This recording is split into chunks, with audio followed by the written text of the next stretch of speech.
त्याच्यावर फक्त भाव ठेवा, विश्वास त्याच्यावर ठेवा. तो करतो ते योग्य करतो, तो करतो ते योग्य समय, योग्य गोष्टी तो करतो. आपण नीतिसूत्र याचा 3रा अध्याय वाचूया. तुम्हाला माहितीये वचन नीट कान देऊन ऐकायचंय, कारण वचन ऐकत असताना ते त्याच क्षणाला ऐकत असतानाच आमच्या जीवनात कार्य करायला लागतं, कारण ते जिवंत वचन आहे. जिवंत शब्द येशू ख्रिस्त लिहिलेला शब्द हा बायबल आहे. येशू ख्रिस्त हा देखील शब्द आहे, जिवंत शब्द, आणि वचन त्याचं हा जिवंत शब्द आहे आणि तो लगेच कार्य करतो. नीतिसूत्राचा 3रा अध्याय 5 ते 6. तू आपल्या अगदी मनापासून परमेश्वरावर भाव ठेव. तू आपल्या अगदी मनापासून परमेश्वरावर भाव ठेव. आपल्याच बुद्धीवर अवलंबून राहू नको. तू आपल्या सर्व मार्गात त्याचा आदर कर, म्हणजे तो तुझा मार्गदर्शक होईल. तू आपल्या सर्व मार्गात त्याचा आदर कर, त्याला आधी प्राधान्य दे, मग तो तुझा मार्गदर्शक होईल. नीतिसूत्र 16:9. मनुष्याचे मन मार्ग योजिते, मनुष्याचे मन मार्ग योजिते, पण परमेश्वर त्याच्या पावलांना मार्ग दाखवतो, पण परमेश्वर त्याच्या पावलांना मार्ग दाखवतो. योहान 16:13. योहान याचा 16वा अध्याय 13वं वचन. तरी सत्याचा आत्मा येईल, तरी सत्याचा आत्मा येईल, तेव्हा तो तुम्हाला मार्ग दाखवून सर्व सत्यात नेईल, कारण तो आपल्या स्वतःचे सांगणार नाही, तरी जे काही ऐकेल तेच सांगेल आणि होणाऱ्या गोष्टी तुम्हाला कळवेल. स्तोत्रसंहिता 28 आणि 7. स्तोत्रसंहिता 28 आणि 7. परमेश्वर माझे सामर्थ्य व माझी ढाल आहे. परमेश्वर माझे सामर्थ्य व माझी ढाल आहे. त्याच्यावर मी अंतःकरणपूर्वक भाव ठेविला आहे आणि मी सहाय्य पावलं आहे. म्हणून माझे हृदय उल्हासते, मी गीत गाऊन त्याचे स्तवन करेन. भाव पूर्ण मी परमेश्वरावर ठेवेल आणि माझं अंतःकरण उल्हासेल आणि मी गीत गाऊन त्याचं स्तवन करेन. स्तोत्र 9:10. शेवटचं स्तोत्र 9:10. ज्यास तुझ्या नावाची ओळख झाली आहे ते तुझ्यावर भाव ठेवतील. ज्यांना तुझ्या नावाची ओळख झाली, म्हणजे येशू हा तारणारा देव आहे. तो माझ्या पथकांसाठी मरण पावला, 3ऱ्या दिवशी परत उठला, मला घेण्यासाठी येणार आहे. तो माझा जिवंत देव आहे. हे ज्याला मी कबूल करते आणि त्याला माझ्या अंतःकरणात तारणारा देव म्हणून स्वीकारते की तूच माझा देव आहे, आणि तो माझ्या अंतःकरणात येतो, तो माझा ताबा घेतो, माझ्यातला जुना मनुष्य मरतो आणि माझ्यामध्ये ख्रिस्त जिवंत आहे. हे मी विश्वासाची कृती सगळ्या समाजासमोर बाप्तिस्माच्या रूपाने मी करते. ते काही धर्मांतर नाही, हे लक्षात घ्या. ती विश्वासाची कृती. येशू ख्रिस्त धर्म स्थापन करण्यासाठी आलेला नाही, कायम लक्षात ठेवा. म्हणून म्हटलंय ज्यास तुझ्या नामाची ओळख झाली, म्हणजे ज्याने येशू ख्रिस्ताला स्वीकारलं अंतःकरणात, ज्यास तुझ्या नामाची ओळख झाली आहे ते तुझ्यावर भाव ठेवतील. ते कुणावर भाव ठेवतील? परमेश्वरावर. स्वतःवर नाही, परिस्थितीवर नाही, पैशावर नाही, व्यक्तींवर नाही, तर कुणावर भाव ठेवतील? परमेश्वरावर भाव ठेवतील. कारण हे परमेश्वरा, जे तुझा शोध करतात त्यांना तू टाकिले नाहीस. कान देऊन ऐका. जे येशू ख्रिस्ताचा शोध करतात त्यांना परमेश्वर म्हणतो मी तुला टाकिलं नाही, बाजूला केलं नाही. खूप वेळेला आपल्याला असं वाटतं.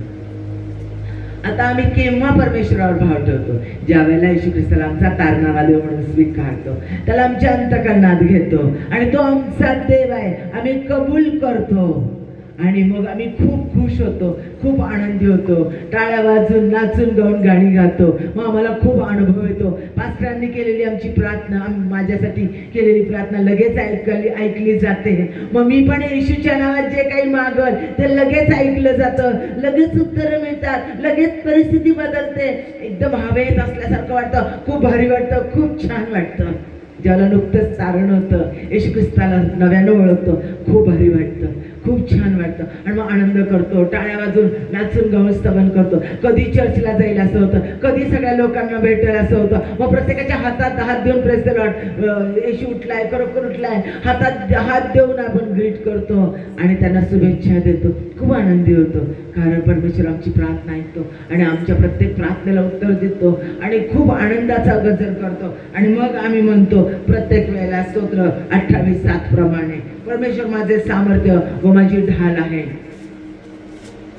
त्याच्यावर मी अंतःकरणापूर्वक भाव ठेवला आहे आणि मी सहाय्य पाठवले म्हणून माझे हृदय उल्हासते आणि मी गीत गाऊन त्याचे स्तवन करेन. मग काय, टाळ्या वाजून गाणं गात असताना इतका आनंद, इतकं देवाचं सामर्थ्य उतरल्यासारखं वाटतं, इतकी खुश, इतकी आनंद होतो, सगळ्यांना साक्ष देतो.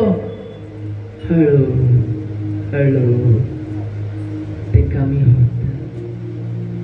आजार आले, समस्या आल्या, घरात भांडणं झाले, नेमकं चर्चला निघाला आणि खडाजंगीचे भांडणं, मारामाऱ्या, घरात पैसे नाही, घरात वादविवाद चाललाय, यानं वेगळा खोटा टाकला, त्यानं खोटा टाकला, कोर्टाचं मॅटर चाललं, हे प्रॉब्लेम तो प्रॉब्लेम, डिवोर्स प्रकरण, घरामध्ये वाद, नको, लेकर आईवडिलांना बाहेर काढतात, आईवडील लेकरांना बाहेर काढतात, बायको नवऱ्याला बाहेर, नवरा बायकोला बाहेर, म्हणजे वातावरणच सगळं गढूळ झालेलं. आणि मग त्या परिस्थितीत प्रार्थना करायला जातो, ती प्रार्थना ऐकली जात नाही.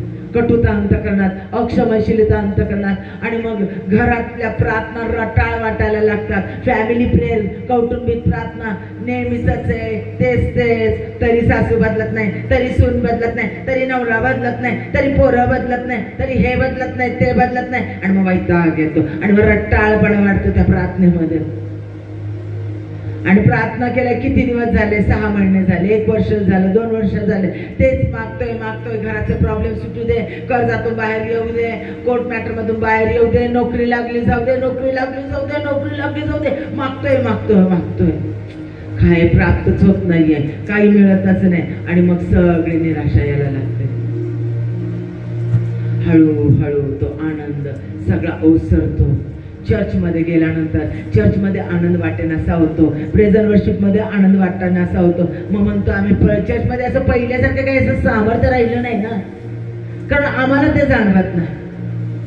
मग पास्टरचा संदेश काय पहिल्यासारखा राहिला नाही ना. काय आता चर्चचं वातावरणच बदललंय, जो तो आपलाच विचार करतो, कोण कुणाकडे लक्ष देत नाही, जे ते आपापल्या तालात असतात. अशी चर्चा व्हायला लागते. आणि मग चर्चला जाण्याचं, जाऊ दे पुढच्या रविवारी जाऊ, आज जरा डोके दुखते, जाऊ दे.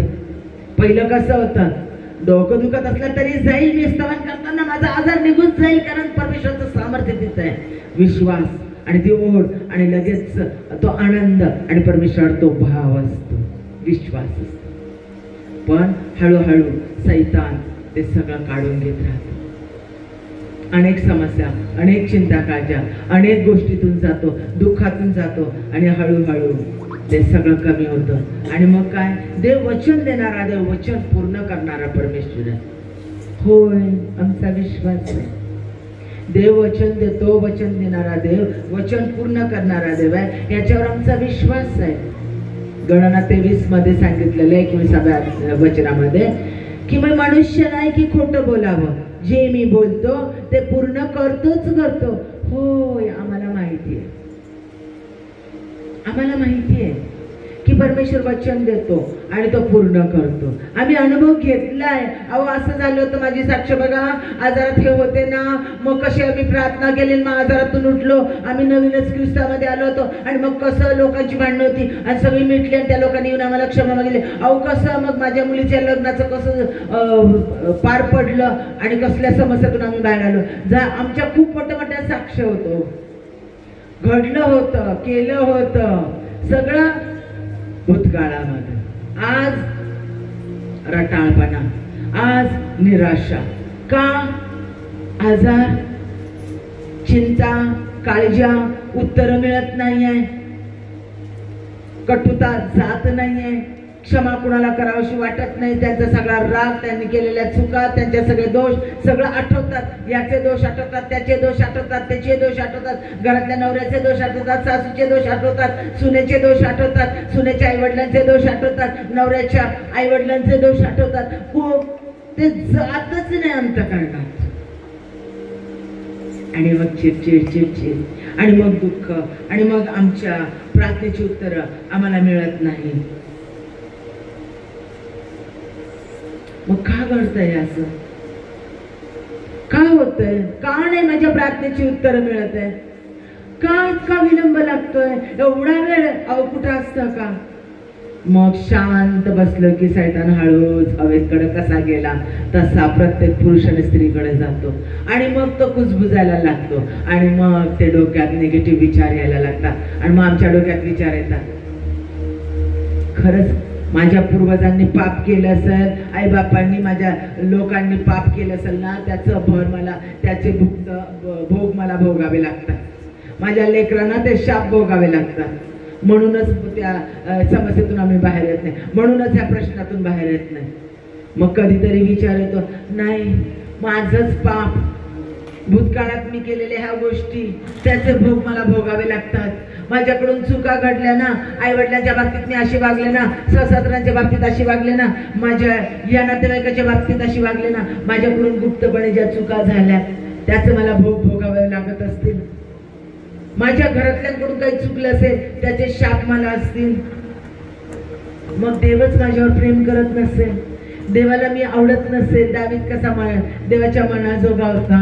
हे पास्टर, ते देवाचे सेवक, ती गाणारी देवाची सेविका, हे कसे सारखे देवाच्या मध्ये राहतात, प्रार्थनेत राहतात, त्यांच्याकडून चुका होत नाही. ते चांगले धार्मिक लोक, त्यांना सगळे सुख आहे, पैसा आहे, आणि मग ते प्रार्थनेत छान छान राहतात. त्याच्याकडून राग चिडचिड होत नाही. माझ्याकडून सगळे चुका होतात, चुका घडतात, देवाला मी आवडतच नसेल. देवाचा कोप, देवाचा संताप माझ्यावर आहे. अनेक विचार येत राहतात आणि मग कळत नाही नेमकं काय घडतंय माझ्या जीवनात. का मला प्रार्थनेची उत्तर मिळत नाहीये, का माझी परिस्थिती बदलत नाही, का माझी घरातल्या माझ्या नवऱ्याची दारू जात नाही, का कर्जातून बाहेर येत नाही, का समस्येतून बाहेर निघत नाही, का मला आनंद प्राप्त होत नाही. थोड्या वेळ आम्ही आनंद करतो चर्चमधून आल्यानंतर, पुन्हा जैसे थे दुसऱ्या दिवशी परत पडलेला लांब चेहरा घेऊन आम्ही चर्चमध्ये येतो. परत आहे तशीच परिस्थिती. का? हे का होतं आमच्या जीवनात? नीतिसूत्र 3 अध्याय 5 ते 6. तू आपल्या अगदी मनापासून परमेश्वरावर भाव ठेव आणि आपल्या बुद्धीवर अवलंबून राहू नको. तो आपल्या सर्व मार्गात त्याचा आदर कर, म्हणजे तो तुझा मार्गदर्शक होईल. हा, मला हे वचन माहिती आहे. मी जर देवावर भाव ठेवला, मग मार्गदर्शन का नाही करत परमेश्वर मला? का तो मला चालवत नाही? तो मला का सांगत नाही? कधी तो मला उत्तर देणार? कधी तो माझ्या जीवनात बदल घडणार? कधी माझ्या फॅमिलीत कार्य करेल? कधी तो चर्चमध्ये कार्य करेल? कधी माझ्या सगळ्या प्रार्थनांची उत्तरं मिळेल? कधी घडेल हे? केव्हा? मला का नाही मार्गदर्शन करत? मी तर भाव देवावर ठेवलाय ना, येशू ख्रिस्तावर ठेवलाय, विश्वास ठेवलाय, तरी का नाही घडत माझ्या जीवनात? ऐका देवाची योजना. सगळं ऐकलं ना आता? हे घडते ना परिस्थिती, ह्याच्यातून चालला आहात ना तुम्ही? आता ऐका, कान देऊन ऐका देवाची योजना. देवाचा आत्मा काय सांगतो? इर्मया 29:11 मध्ये तो म्हणतो, परमेश्वर म्हणतो, तुझ्या विषयीचे माझ्या मनात जे संकल्प आहेत ते मी जाणतो. ते संकल्प तुझ्या हिताचे आहे, अनिष्टाचे नाही. ते तुम्हाला तुमच्या भावी सुस्थितीची आशा देणारे आहे. जे काही माझे संकल्प तुमच्या बाबतीत आहे, जे काही, रोम 8:28 मध्ये म्हटलेलं आहे, विश्वास ठेवणाऱ्यांच्या जीवनात जे जे घडते ते एकूणात सगळं काही चांगल्यासाठीच घडतं. अरे बापरे, मोबाईल घडतं, आजार येतो, अमकं होतं, तमकं होतं, या भांडणाला, या कोर्ट मॅटरला, या गोष्टीला तोंड द्यावं लागतं. सैतान, परमेश्वर नाही आणत ह्या सगळ्या गोष्टी, सैतान आणतो.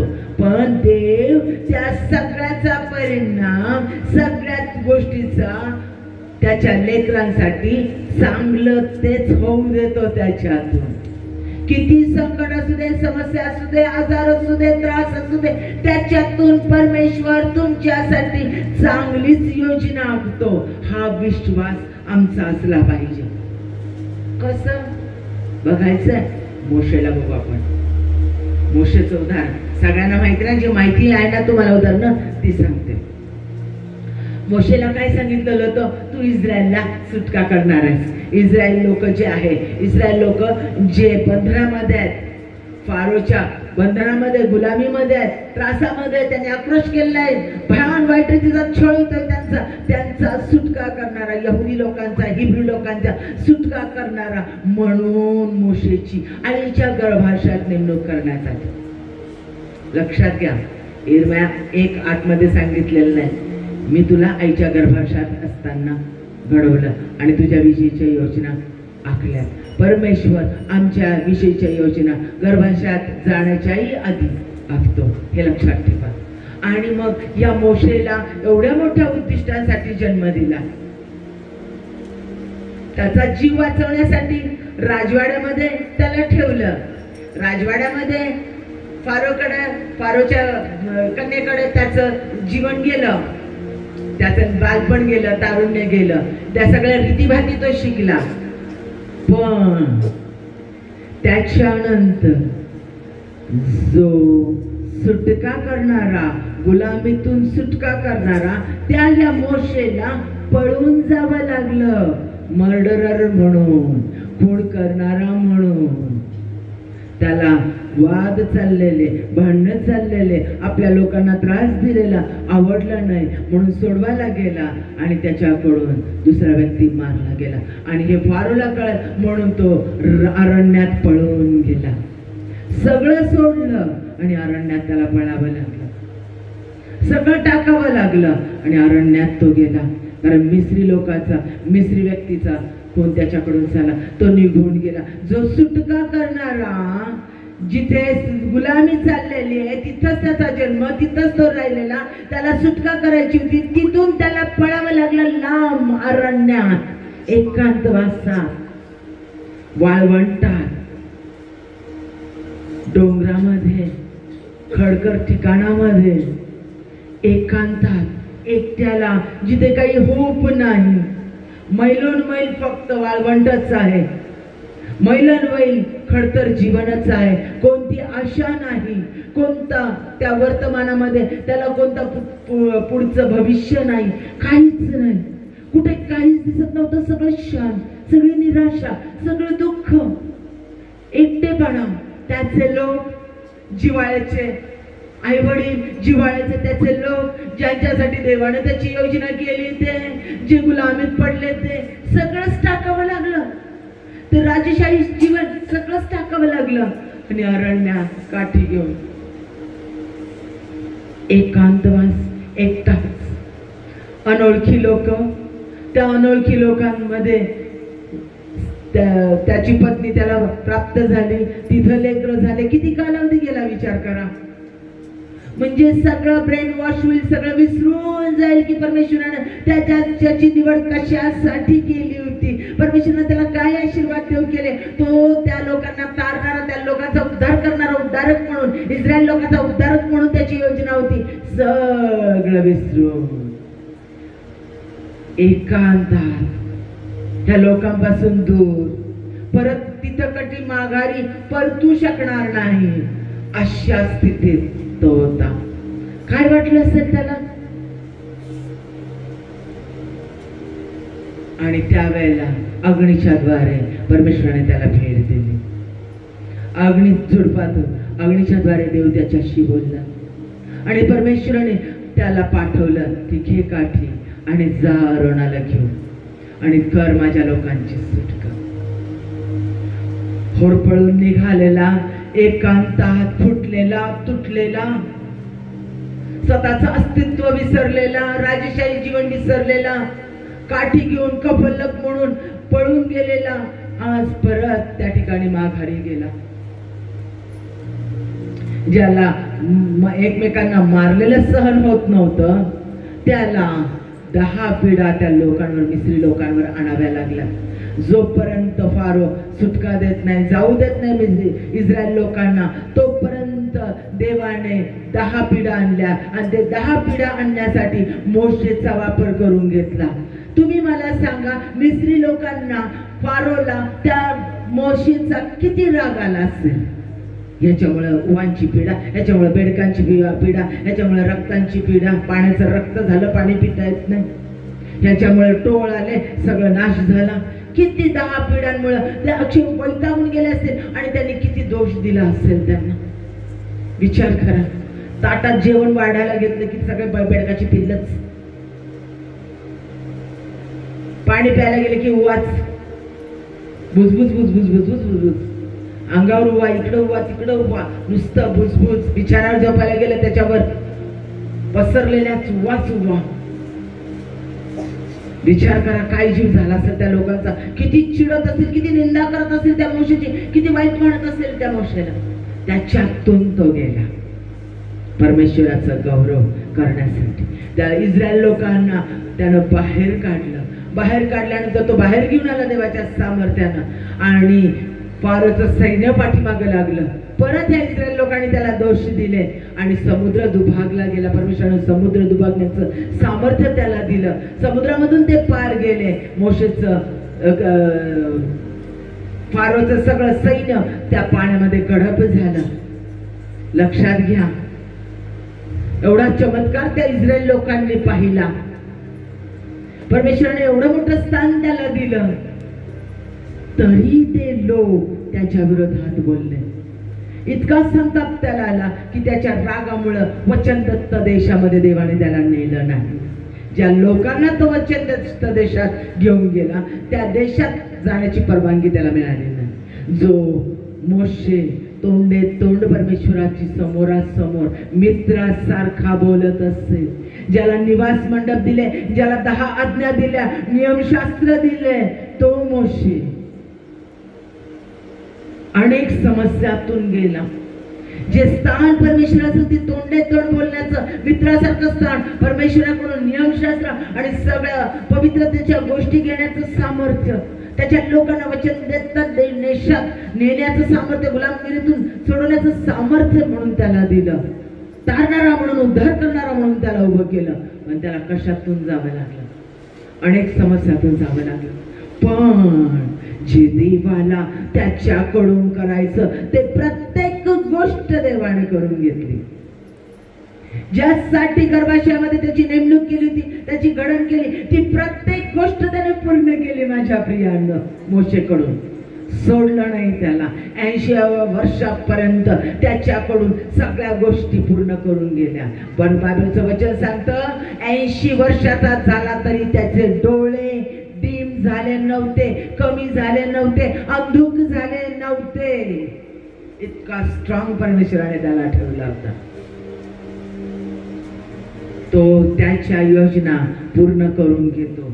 आणि मग त्याच्यामध्ये मोशेला कसा त्रास सहन करावा लागला, कशातून जावं लागलं, कशी उलटापालट झाली. दुसरं अजून आपल्याला माहिती असणारं उदाहरण म्हणजे योसेफाचं उदाहरण. योसेफाला तर स्वप्नाच्या द्वारे स्वतः परमेश्वराने सांगितलं, तुझे आई वडील आणि तुझे भावंड तुला नमन करतील, असं उच्च स्थान तुला प्राप्त होईल. आणि तो त्या विश्वासात होता. बापाचा लाडला, 12 भावांमधला सगळ्यात लाडका बापाचा, सगळ्यात सुंदर भरजरी अंगरखा बापानं घेतलेला, राजेशाही राहणारा, सगळ्या भावांच्या चुगल्या बापाला येऊन सांगणारा, नुसतं बापाच्या कोझी लाईफ मध्ये जीवन जगणारा, आरामदायी जीवन जगणारा, बापाचा लाडका, जवळ राहणारा. आणि त्याच्याबद्दल परमेश्वराने सांगितलंय की तुला तुझे आई वडील आणि तुझे भाऊ नमन करते. त्यात आला त्या विचारांमध्ये असलेला काय झालं, घडलं लगेच. 17 वर्षामध्ये छेकरला गेला, चिरडला गेला. त्याच्याच रक्ताने, त्याच्याच भावांनी त्याचं वस्त्र काढून घेतलं. तेच भरजरी बापाने दिलेलं वस्त्र काढून घेतलं, त्याला मारून खड्ड्यामध्ये टाकलं आणि नंतर खड्ड्यातून बाहेर काढून गुलामाला, परकीय लोकांना विकलं भावांनी स्वतःच्या रक्ताने. रिजेक्शन मधून गेला, धुडकावलेल्या स्थितीतून, नकारात्मक स्थितीतून तो गेला. त्याचा तिरस्कार केला गेला, त्याचा राग, द्वेष, हेवा, मत्सर केला गेला. त्याच्यातून त्याला जावं लागलं. त्याला त्याच्या भावांचा मत्सर, हेवा आणि छळ सहन करावा लागला. त्याच्यातून पोटिफरच्या घरात गेला, तिथं फ्लरिश झाला. तर तिथं त्याच्या बायकोनी वासनेची कामना त्याच्या जवळ केली आणि त्यानं परमेश्वराच्यासाठी ती पुरवली नाही म्हणून त्याच्यावर बलात्काराचा आळ टाकण्यात आला. त्याला कैदेत टाकण्यात आलं. काय म्हटलं असेल तो, माझ्या समोर माझे आई वडील आणि भावंड नमन करतील असं तू स्वप्न दिलं होतंस ना, असं वचन दिलं होतंस ना. आणि काय झालं, गुलाम म्हणून विकलं गेलं, भावाने टाकून दिलं, वडिलापासून, आईपासून वेगळा झालो. आईला वडिलांना माहिती नाही मी जिवंत आहे का, मेलेला म्हणून जाहीर करण्यात आलाय. एका परक्या देशात टाकण्यात आलं. त्या परक्या देशातल्या एका बाईने माझ्यावर खोटा टाकून मला कैदेत टाकलं. एक बलात्कारी, एक टाकलेलं जीवन, एक सोडलेलं जीवन, एक अनाथासारखं जीवन. काय आक्रोश केला असेल. देवाला त्याच्या जीवनात त्याची अभिवचनं पूर्ण करायची होती, पण देवाने त्याला कसं जाऊ दिलं त्याच्यातून, त्या समस्येतून, त्या प्रश्नातून, त्या प्रॉब्लेम मधून, सगळ्यातून त्याला जाऊ दिलं. पण 17 वर्षांनी परमेश्वराने दिलेलं अभिवचन पूर्ण केलं. जो प्यालेदार होता त्याच्या स्वप्नाचा अर्थ सांगितल्याच्या नंतर काही महिन्यानंतरच त्याला त्या ठिकाणातून फारोच्या स्वप्नांचे अर्थ काढण्यासाठी सांगण्यासाठी बाहेर काढण्यात आलं आणि फारोच्या नंतरचा अधिकार त्याला देण्यात आला. फारो हा नाममात्र सम्राट होता, सगळा अधिकार त्याच्या जवळ होता. सिग्नेट रिंग म्हणजे अधिकाराची मोहर, त्याच्या अधिकाराचा शिक्का त्याच्या जवळ होता. तो जे करेल तो कायदा होता. असं अधिकाराचं पद त्याला दिलं आणि आपल्या बापाला, आपल्या आईला, आपल्या भावंडांना वाचवणारा सेवक म्हणून तो उभा राहिला. त्याच्यामुळे त्याचा बाप आणि आई, त्याच्यामुळे त्याचं भावंड वाचले गेले, सगळं गणगोत त्याचं वाचलं गेलं. गोशेन प्रांतामध्ये त्यांना येऊन त्या दुष्काळामध्ये, मरणाच्या स्थितीमध्ये त्यांना त्या ठिकाणी उत्तमातला उत्तम वाटा प्राप्त झाला. त्यानं सुटका दिली, त्यांना वाचवणारा म्हणून योसेफाला परमेश्वरानं वाचवलं आणि परमेश्वराने त्याला ते स्थान दिलं. पण किती भयान परिस्थितीतून गेला. पुढचं म्हणजे एस्तेर. लहानपणापासून ऐकतो आपण एस्तेर अहश्वेरोश राजाची राणी झाली. माझ्या प्रियानं सम्राटाची राणी, जे या वेळेला ओळखत नव्हते, यहुदी नव्हते. कोण होती एस्तेर? तिच्याबद्दल ही योजना परमेश्वराची. आणि तरी देखील काय करावं लागलं, कसं झालं जीवन तिचं? आधी आई वडील मरण पावले, अनाथ झाली, पोरकी झाली, चुलत्याने सांभाळली आणि त्या चुलत्या सहित गुलाम म्हणून त्यांना बाबेलच्या राजाने त्यांचा पाडाव केला आणि त्यांना गुलाम म्हणून नेलं. गुलामीत जीवन जगत होते त्या ठिकाणी. आणि त्याच्याही पुढचं म्हणजे राजासाठी म्हणून तिला धरून नेण्यात आलं. एक परकीय राजा, जो या वेळेला ओळखत नाही, जो यहुदी नाही, यहुदी लोकांसाठी, यहुदी लोकांच्या व्यतिरिक्त यहुदी लोक दुसऱ्यासाठी संबंध ठेवत नसे, आणि मला एका परकीय राजासाठी, त्याच्या वापरासाठी मला नेत आहे. काय तिने आक्रोश केला असेल. एक सत्वशील यहुदी तरुणी, अनाथ, एक तर आईबाप गेले, चुलत्यानं सांभाळलं, तेही गुलामीत आम्हाला नेलं गेलं, गुलामीत जीवन जगतोय, तिथंही आता आम्हाला धरून नेलं, त्याला त्याच्यापासून, चुलत्यापासून मला वेगळं केलं आणि राजासाठी मला आणलं. एक वापराची वस्तू. पण परमेश्वराने त्या ठिकाणी तिच्याबद्दलच्या योजना पूर्णत्वास नेल्या. एवढा क्रश झाल्यानंतर, एवढ्यातून पिळून निघाल्यानंतर, एवढ्या समस्यामधून गेल्याच्या नंतर देवाने ज्या योजनेसाठी तिची नेमणूक केलेली होती, तिची निवड केलेली होती, ती योजना पूर्ण केली. म्हणजे तिला त्या ठिकाणी अश्वरोष राजाची त्याने राणी केली. त्या राजाने तिला आपली पट्ट राणी म्हणून निवडली. बाकीच्या सर्व स्त्रियांना बाजूला करून तिला आपली राणी म्हणून निवडली. तिच्या हातात अधिकार आला आणि तिनं इस्रायल लोकांचा बचाव केला. इस्रायल लोकांचं वाचवण्यासाठी राजाच्या राजदंडाला तिनं स्पर्श केला. हे सगळं स्थान म्हणजे इस्रायल लोकांना वाचवणारी, त्यांना लीड करणारी, हे स्थान, लीडरशिप तिला प्राप्त झाली. पण त्याआधी ती कशातून गेली? प्रॉब्लेम मधून, समस्यामधून. पण त्या समस्यामधून, प्रॉब्लेम मधून, संकटातून, त्रासातून, अपमानातून, अवहेलनेतून, एकटेपणातून, रिजेक्शन मधून, सगळ्या गाडीतून ती गेली. त्या परिस्थितीतून ती गेली. तिला ते सगळं सहन करावं लागलं आणि मग तिला ते उच्च स्थान प्राप्त झालं. उच्च स्थान कशासाठी प्राप्त झालं? तिच्या लोकांना वाचवण्यासाठी, देवाच्या लोकांना वाचवण्यासाठी तिला ते स्थान प्राप्त झालं. पुढचं म्हणजे इफ्ताह. इफ्ताचं उदाहरण आपल्याला जास्त माहिती नाहीये, शास्त्रेमध्ये दिले 17व्या अध्यायात, घरी गेल्यानंतर वाचा. इफ्ताह अनाथ होता, बाप यहुदी होता. इफ्ताह वेश्येचा मुलगा होता. इफ्ताह हा वेश्येचा मुलगा होता, बाप यहुदी होता. यहुदी त्या लीडरने ती वेश्या ठेवली होती, तिच्यापासून इफ्ताह झाला होता. त्याचा बाप प्रतिष्ठित होता. बाप मरण पावल्याबरोबर त्याच्या घरच्यांनी त्याला प्रॉपर्टी, कारण तो प्रथम पुत्र होता, ज्येष्ठ पुत्र होता, त्याला ती प्रॉपर्टी मिळू नये म्हणून त्यांनी त्याला हाकलून दिलं. तो हाकलून दिल्याच्या नंतर, बाहेर काढल्याच्या नंतर सगळ्यांनी त्याचा तिरस्कार केला. तो घाण नाही, तो वाईट आहे म्हणून त्याला बाहेर काढलं. तो अनाथ झाला. आई मेली होती, बाप मेला होता. तो अनाथासारखा शेवटी वाईट मुलांमध्ये राहिला, गुंडांमध्ये राहिला. स्वतःचा जीव वाचवण्यासाठी ते नको ती कामं त्यानं केली. त्यांच्यामध्ये तो इतका परखड झाला, कौशल्य त्याने सगळी प्राप्त केली आणि बंडखोर झाला आणि त्याची ताकद वाढली, त्याचं सामर्थ्य वाढलं, त्याचं नाव इतकं झालं.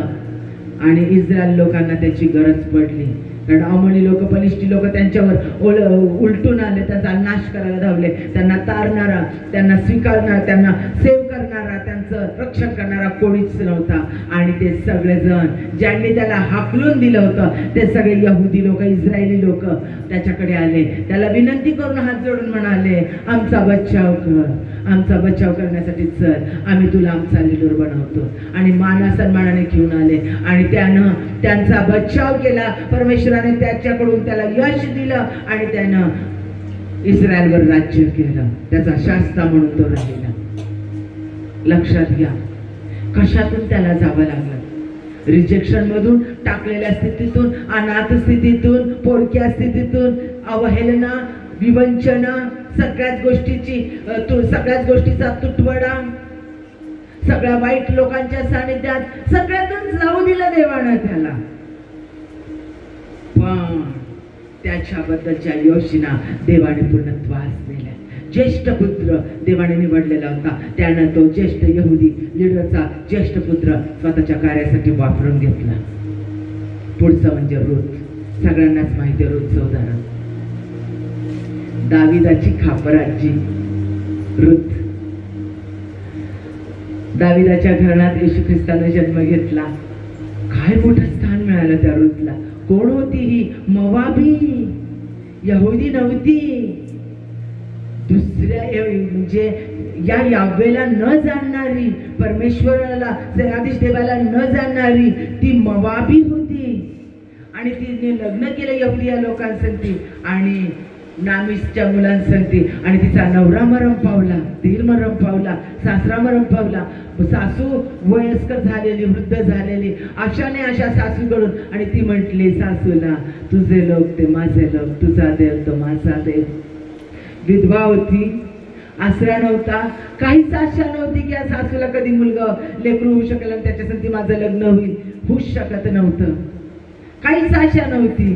सासूच्या लोकांमध्ये जायचं, जे परके लोक ज्यांचा सहवास कधी बघितलेला नाही, माहिती नाही, कारण त्या इस्रायलमध्ये ते राहत नव्हते. आणि म्हणून तर सगळं संपल्यानंतर नामी इस्रायलमध्ये आली आणि आल्याच्या नंतर ती रूथला घेऊन आली. आणि या रूथने आपल्या सासूची कास सोडली नाही. त्या वृद्ध सासूसाठी शेतात जाऊन राबली, जसं सासू सांगेल तशी वागली आणि तिला बवाज मिळाला.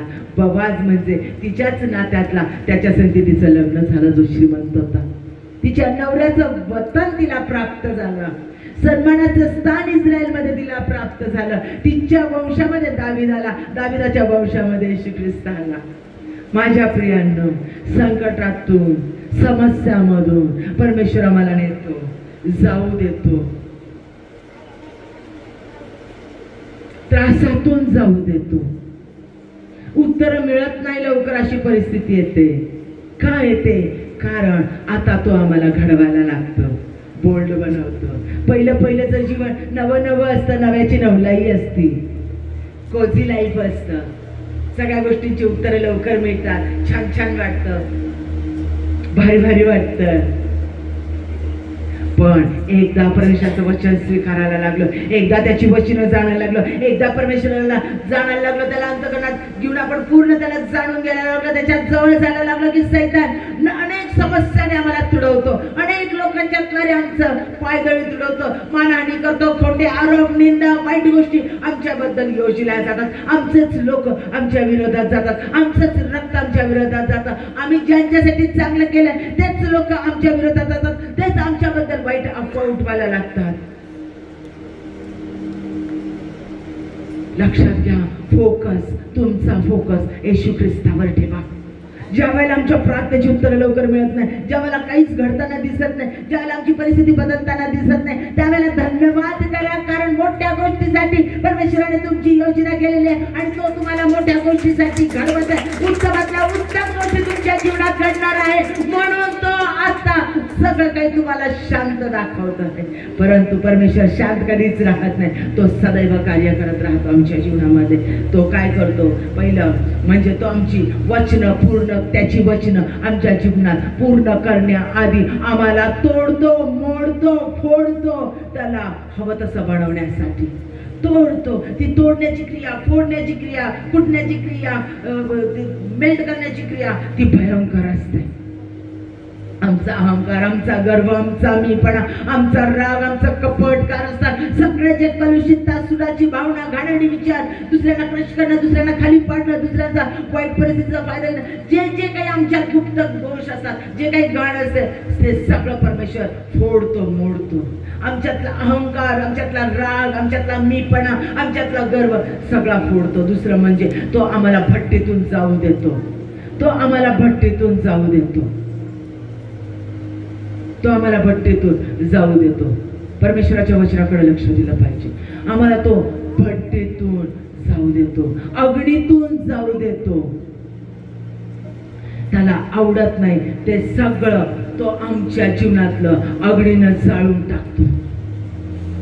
आमचे गुप्त दोष, परमेश्वराला प्रथम स्थान न देणं, त्याला न आवडणाऱ्या गोष्टी करणं, त्याच्या वचनाला प्रथम स्थान न देणं, आमचे गुप्त दोष, आमच्या गुप्त चुका सगळ्या अग्नीतून तो जाळतो. त्याचा कन्झ्युमिंग फायर, त्याचा भस्म करणारा अग्नी सगळ्या वाईट गोष्टी आमच्या जीवनातून जाळून टाकतो. आमच्या वाईट सवयी, परमेश्वराला प्रथम स्थान न देणं, दुसऱ्यांना विचलित करणं, परमेश्वरामध्ये चालू न देणं, ह्या सगळ्यात ज्या काही वाईट सवय असतात, ज्या काही वाईट दोष असतात, जे काही गुप्त दोष असतात, ते सगळे परमेश्वर जाळतो, त्याच्या अग्नीनं भस्म करतो. प्रियांनो, तो आम्हाला अग्नीतून नेतो, भट्टीतून जाऊ देतो.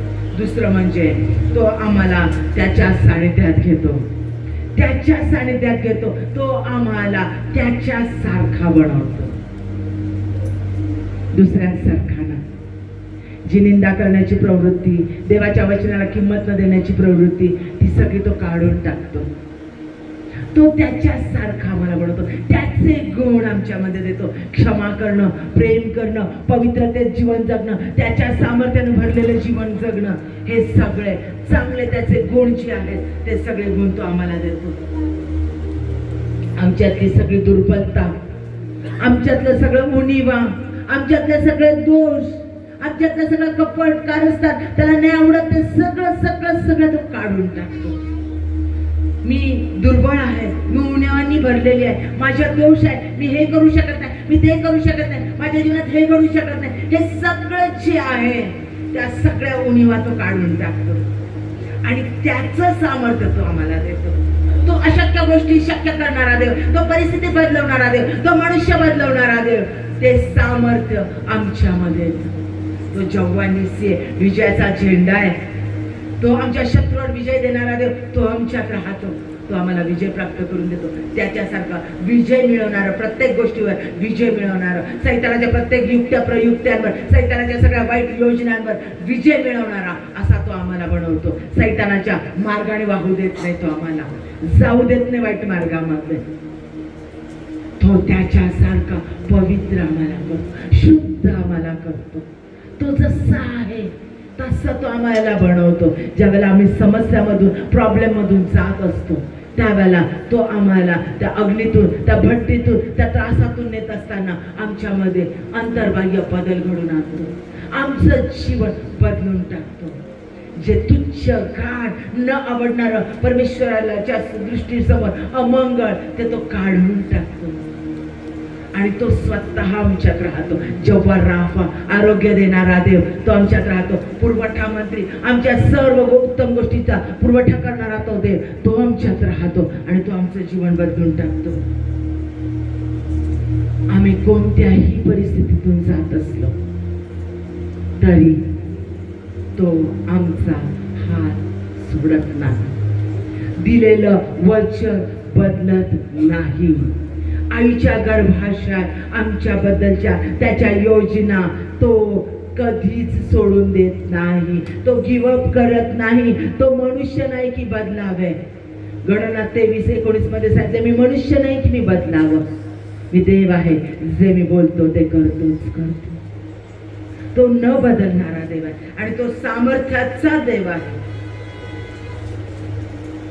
हा समय, समस्यांचा समय, प्रश्नांचा समय, आजार, चिडचिड, घरामध्ये असणाऱ्या सतत येणाऱ्या समस्या, आपल्यावर कोणी प्रेम न करणं, सतत तुच्छ लेखणं, ह्या सगळ्या ज्या गोष्टी आहेत ह्याच्यातून परमेश्वर बाहेर काढतो. ही समय, हा जो आहे पिरियड जो आहे तो आम्हाला खूप लांब वाटतो. खूप काळ झाला, अति झालं, आता सहन करण्यास होईनासं झालंय, आता माझ्याकडून सहन होत नाही, अशी परिस्थिती येते.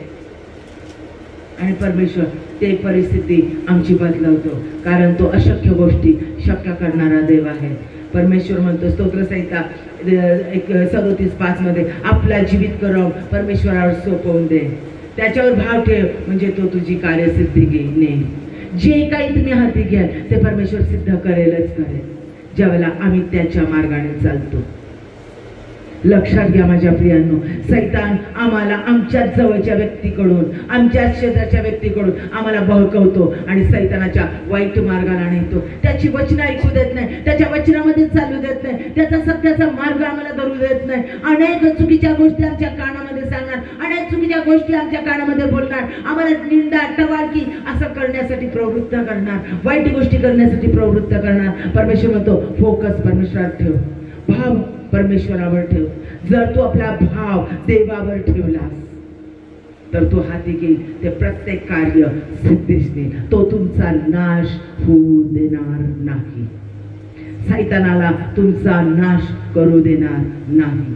रोमकारास पत्र 8:25 मध्ये म्हटलंय, पण जे अदृश्य त्याची जर आपण आशा धरली तर धीराने आपण त्याची प्रतीक्षा करीत असतो.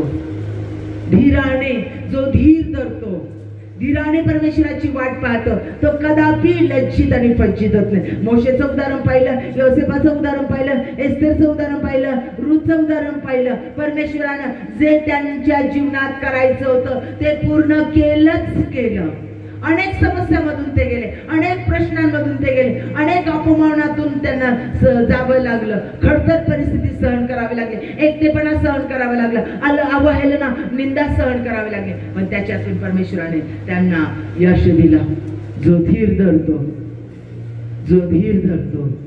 त्याला आशा प्राप्त होते आणि आशा कधीच लाजवत नाही. आमच्यात विश्वास निर्माण होतो आणि जो विश्वास धरतो त्याला परमेश्वर उत्तर देतो.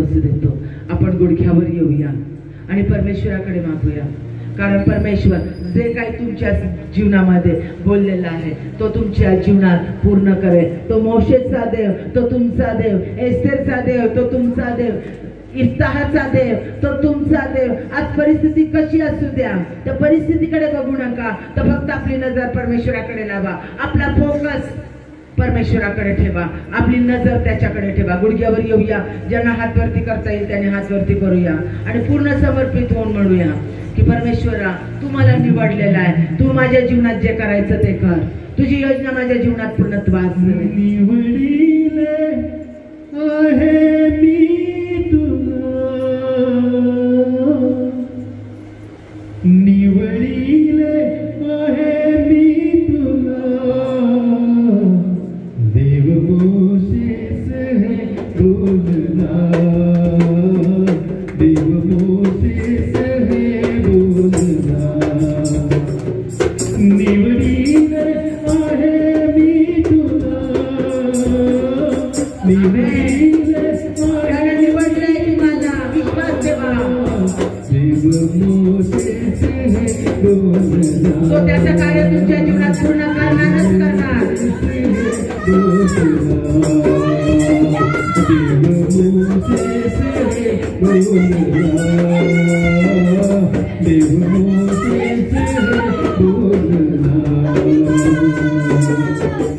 अग्निर्वाणे दिले दर्शन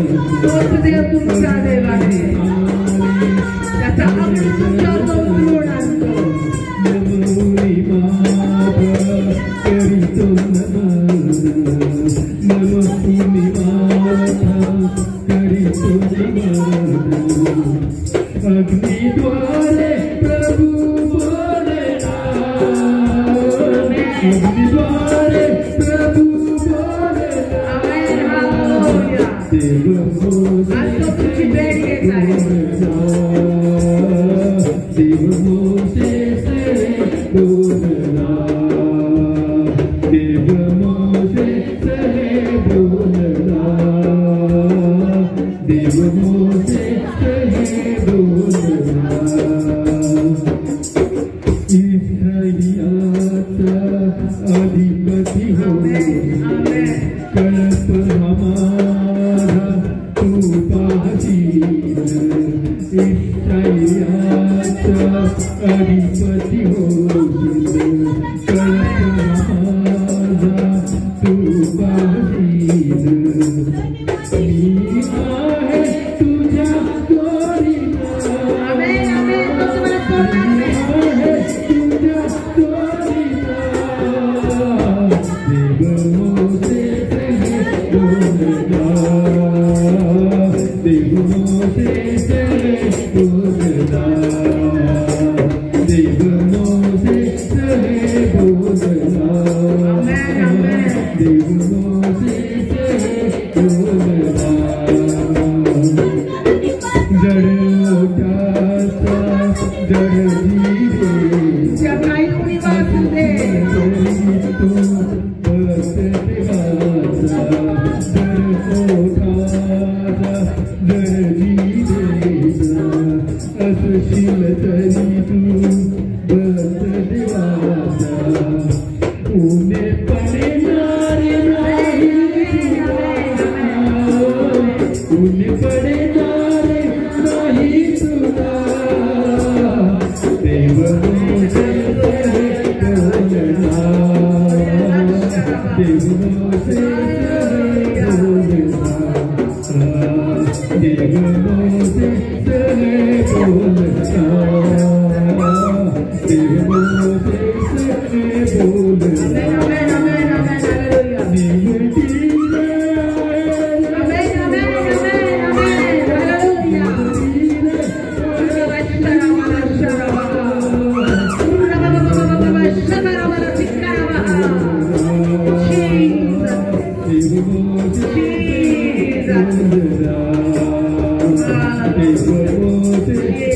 बोलला.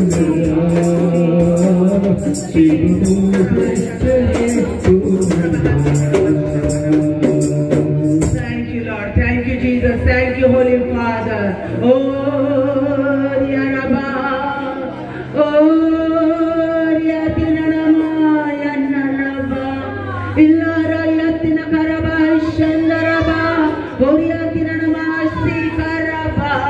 Illara Yatinana, Yasaraba. Hallelujah.